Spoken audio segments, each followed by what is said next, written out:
Hello and welcome. You're with us in Business Today. I'm Abha Bakaya. Let's take a look at the top business stories. Big Supreme Court verdict on GST says GST Council recommendations are not binding on centre and states, effectively allows states to set their own slabs and rates. Is it the return to the dark ages of indirect tax chaos? Dalal Street posts the worst single-day fall in 2 months. Sensex crashes over 1,400 points and Nifty sinks below 15,850. Weak global cues, all sectors in the red. BSE companies erase market cap of nearly 7 lakh crore rupees. The rupee closes at a new all-time low.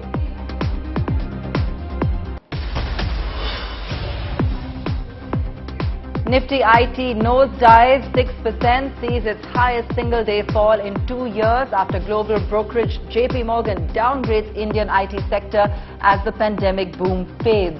Brokerage house sees more downside risk to earnings assumptions.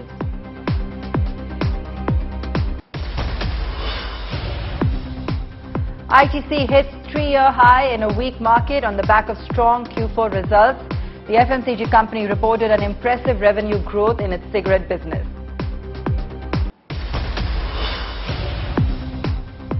Maruti reveals why it's missing from the red-hot EV market, says electric vehicles are unaffordable for its bread-and-butter customers. Chairman R.C. Bhargava also says, how can EVs be clean if they're powered by thermal energy? We bring you that exclusive conversation.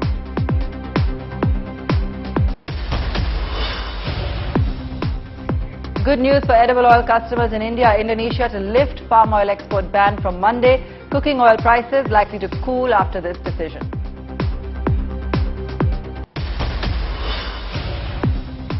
Big win for the Tatas in case against Cyrus Mistry. Supreme Court dismisses Mistry's plea to review his removal as head of Tata Sons. Ratan Tata hails the verdict, says he is grateful and it reinforces the value system and ethics of the Indian judiciary. A United Nations report has lowered Indian GDP projections to 6.4% this year from last year's 8.8%, but has maintained that India will remain the fastest growing economy this year as well. The report warns of higher prices and lower private consumption and investment. A Supreme Court ruling on a simple case of taxation on imported goods could end up changing the entire GST framework in India. In a significant order, the Apex Court ruled that the recommendations of the GST Council were not binding, leaving the route open for states to set their own individual GST rates and reassert their right to tax, which they gave up with GST. Nearly 5 years after the goods and services tax was implemented, a Supreme Court ruling may have opened up a Pandora's box. An order by a bench, headed by Justice D.Y. Chandrachud, cut the premier body deciding on GST rates, the GST Council, to side with the ruling that its recommendations are not binding on states and only have a persuasive value. The bench said that both the centre and states have the authority to make taxes and that state legislatures have equal rights to legislate on GST as the Parliament. Supreme Court added that the GST Council does not always pass resolutions unanimously and that under a federal structure, both should work in a harmonious manner to achieve a solution. The GST Council comprises state finance ministers and is chaired by the Union Finance Minister. It is the apex body deciding on GST slabs and rates. The ruling could mean the end of the much-wanted One Nation, One Tax framework being pushed by the Modi government. GST had subsumed various centre, state and local taxes like the excise, VAT and octroi, making the movement of goods across the nation simpler and less bureaucratic. With the end of one tax regime, states can impose their own rates and slabs of GST on products and services. Rates, which have been uniform till now, will differ with each border crossing. This will also mark the return of long queues of trucks waiting to pay the differential tax at state borders. Not only will this complicate the calculation of GST share between the centre and the states, but also open the GST regime to a slew of litigation.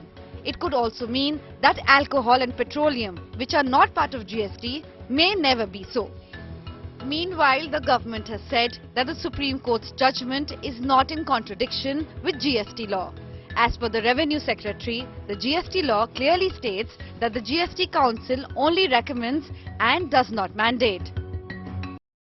As the Supreme Court says that the GST Council recommendations are not binding, the reactions to this significant verdict are on expected political lines. The opposition states are a happy bunch. Not only does this verdict give them significant financial clout, it also gives them significant political leverage to fight the upcoming assembly elections.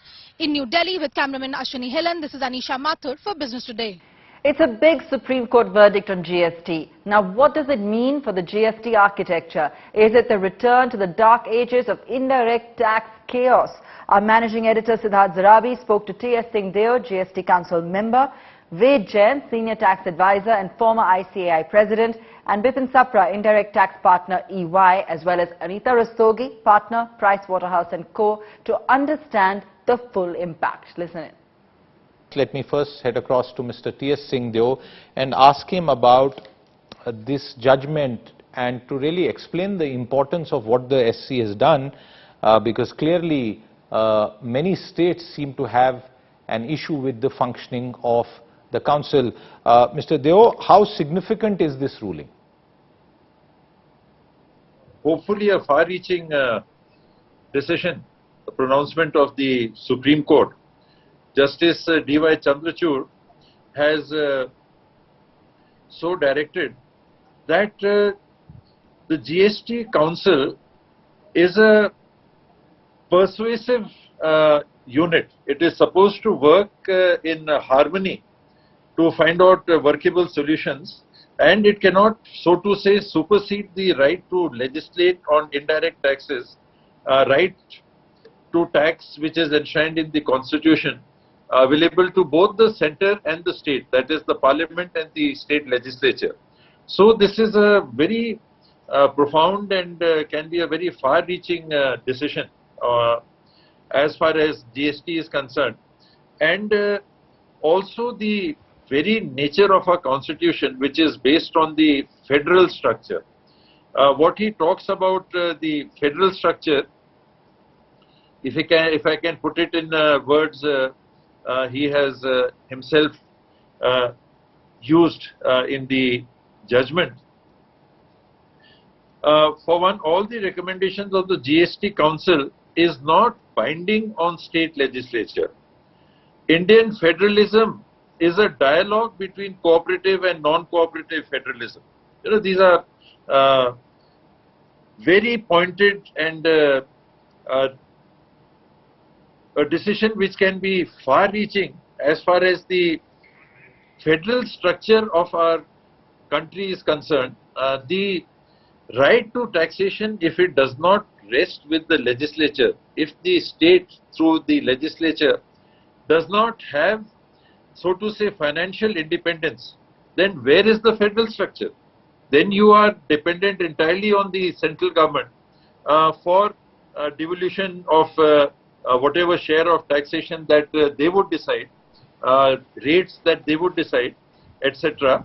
So this decision of the Supreme Court is far greater in importance than something we have seen in taxation, in the taxation structure in the country. He says democracy and federalism is interdependent on each other. The Indian Constitution, though necessarily federal, provides the Union higher share of power to avoid chaos, but relation between two constitutional units may not always be collaborative. And further, he extends this by saying that Indian federalism is a dialogue in which state and center always engage in a dialogue, and the recommendation of the GST Council is not binding on the states. I'm going to come to you straight away, Mr. Bipin Sapra, and the direct question that I have is that with this ruling, do you fear that the GST Council has now been rendered toothless and we are now back in the dark days before GST, when we had this plethora of indirect taxes at the state level, and for taxation purposes each state was practically a different country? Thank you, Siddharth. I do not feel that we are going to go back to the dark ages of and the GST is going to be doomed for henceforth. See, my view is, and I do not have a certainty on the intent behind the way the constitutional amendment was created, but that 246A was not made subject to 279A, was by design and not by oversight, is a very clear indication. What my understanding is that all the state governments, with their powers of making laws independently, that power remains today, and the basic structure of the constitution says that they have the power to make tax laws independently, and that has been kept with the state governments. And that with their powers, they have come to the GST Council, and in the spirit of cooperative federalism, and in the spirit of having a uniform GST, which works for everybody, they have voted and voted unanimously to have the GST in their present structure. And that GST, they have agreed to bind themselves with and create laws to make laws for the GST in that spirit.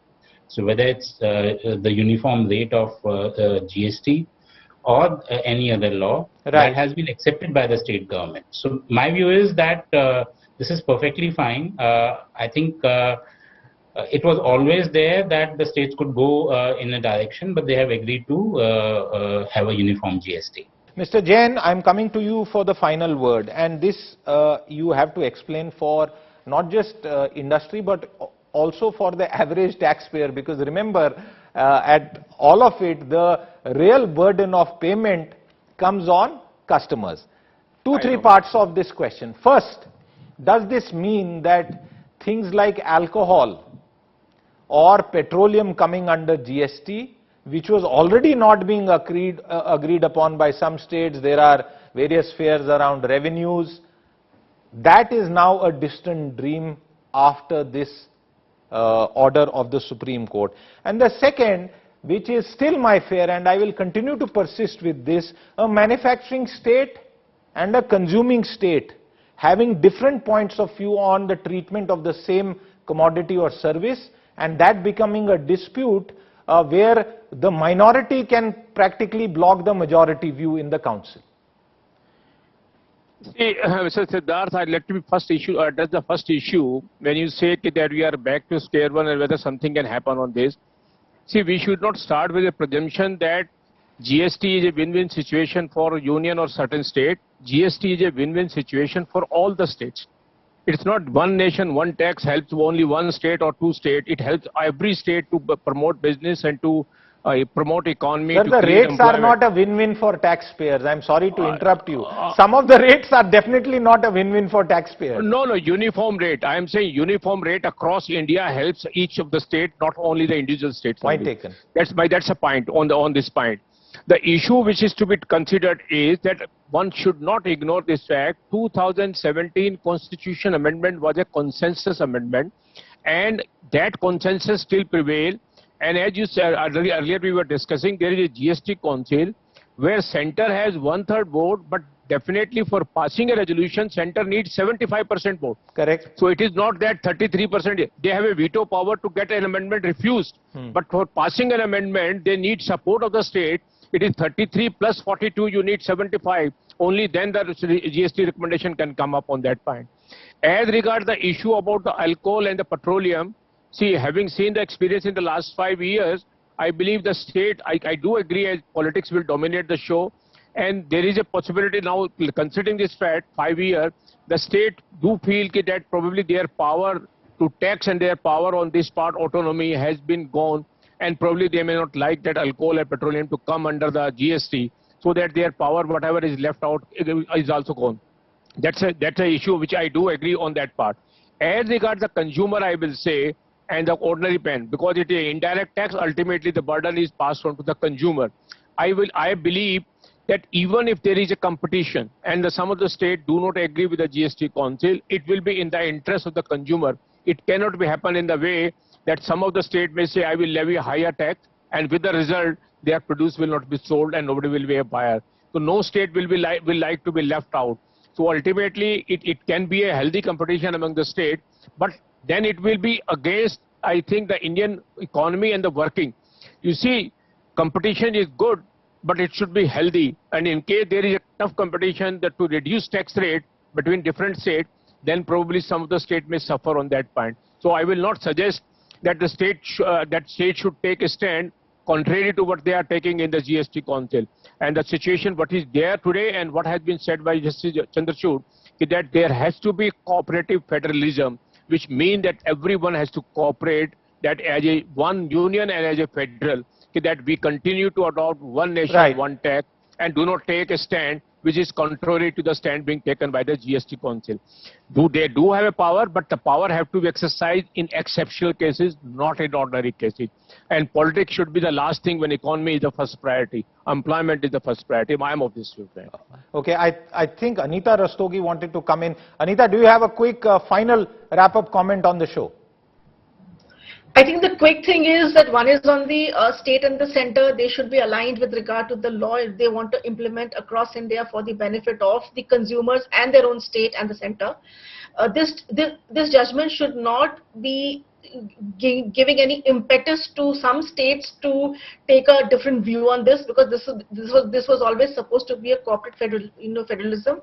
Having said that, I think my main point is that the Supreme Court in this case has also given a very good ruling on the main merit of the ocean freight, whether tax under RCM should be paid or not, which they have said it should not be payable. That is also a very good judgment, and I think we should talk about that as well.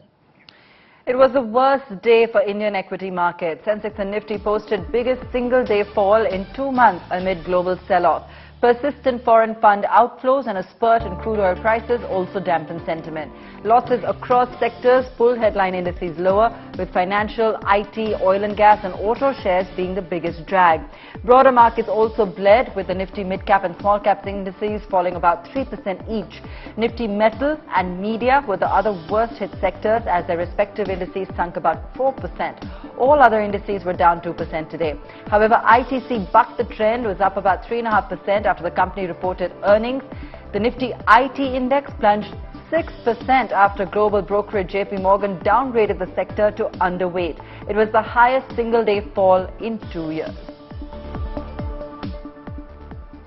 And as we witnessed the biggest fall in 2 months in the markets, with financials and banking stocks tumbling, what should investors do? We had a word with Suresh Ganapathy from Macquarie Capital about some of the better bets when it comes to the banking sector. Listen in.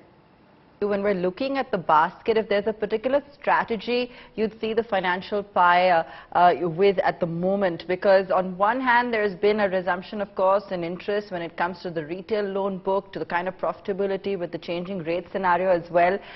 Is there a particular part or segment of the financial pie that you think will benefit going forward?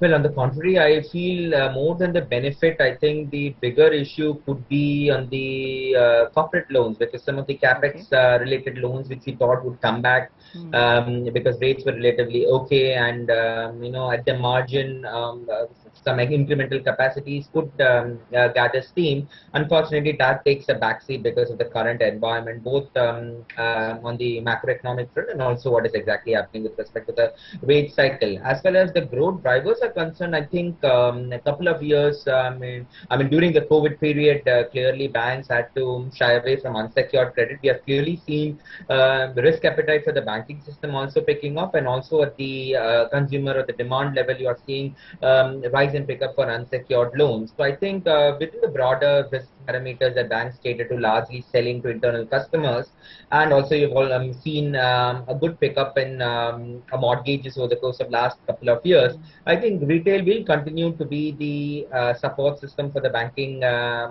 system when it comes to growth, and within that you will definitely see, even though there are it's a rising interest rate environment, I do believe that on the supply side banks will be a bit more active trying to do some of this unsecured loan business, and therefore that is also going to be a good growth driver over the course of next couple of years. Suresh, if you had to pick one stock or your top 3 right now when it comes to the financial basket, and I'm not asking you to give a recommendation, but I'm trying to get get from you something that you are just amazed with in terms of traction, the story, the kind of turnaround they've seen, any story that you like that you can share with us, the top 1, 2, 3 names right now. Yeah, so I'm still sticking with the large conventional ones, because it's like I do believe that the FANG model will work everywhere. I mean, in the sense that the large ones are going to become larger and bigger, and they will dominate, and it makes more sense to stick with the larger ones over a longer term time period. So obviously near term concerns are there for HDFC Bank, for that matter for the entire sector, because of a rising rate cycle, but I still believe that HDFC Bank and ICICI Bank are going to be the eventual winners if you were to really look at from a 5 to 10 year perspective. So these should be core holdings in my view. But I think beyond that, if I were to really look at a bit more favorably towards some of the cheaper names, cheaper valuation names, I believe that it's SBI and IndusInd Bank. I guess SBI has done exceptionally well this year fundamentally, so I'm very surprised to see the kind of underperformance that's there across the financials. So SBI clearly stands out to me in my opinion, and also IndusInd Bank. They've done pretty well. They're also emerging out of a bad cycle when it comes to the corporate asset quality cycle, or for that matter the MFI and the commercial vehicle space. I think cyclically you're also in a good position, and they also run a very high operating profit model. So yeah, these are the 2 picks beyond HDFC and ICICI where I will clearly be bullish over the course of next 12 to 24 months.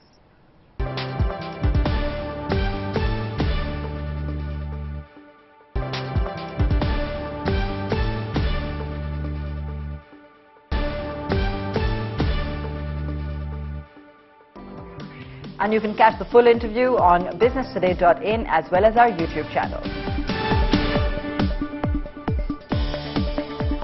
Are electric vehicles serving the purpose of carbon neutrality? Will the newly launched EVs be affordable to entry-level buyers?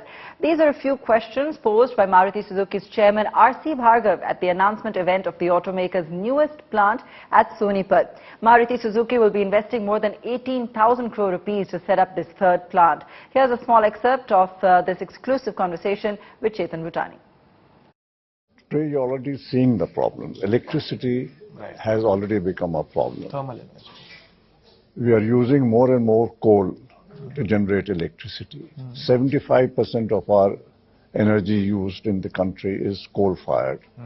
Electric vehicles are not particularly serving the objective of carbon neutrality or carbon reduction or anything like that.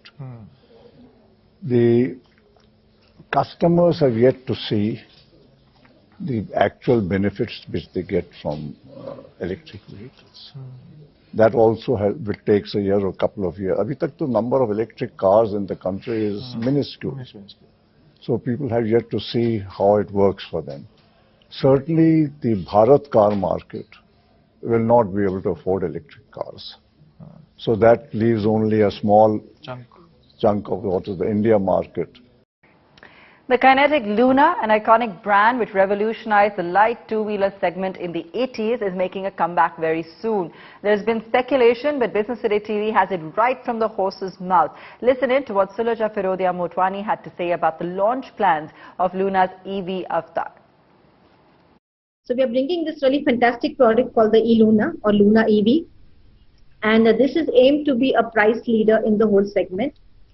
It will be a modular delivery-oriented product. The entire delivery or utility segment is emerging very rapidly with this whole emergence of food delivery, grocery delivery, 15-minute groceries at doorstep, Swiggy, Zomato, etc., etc. And I think this new trend of home delivery is here to stay, even in the post-COVID world, even after COVID goes away. So e-commerce is really spurring it. Plus, you have a large market of small town where people are using two-wheelers for their livelihood.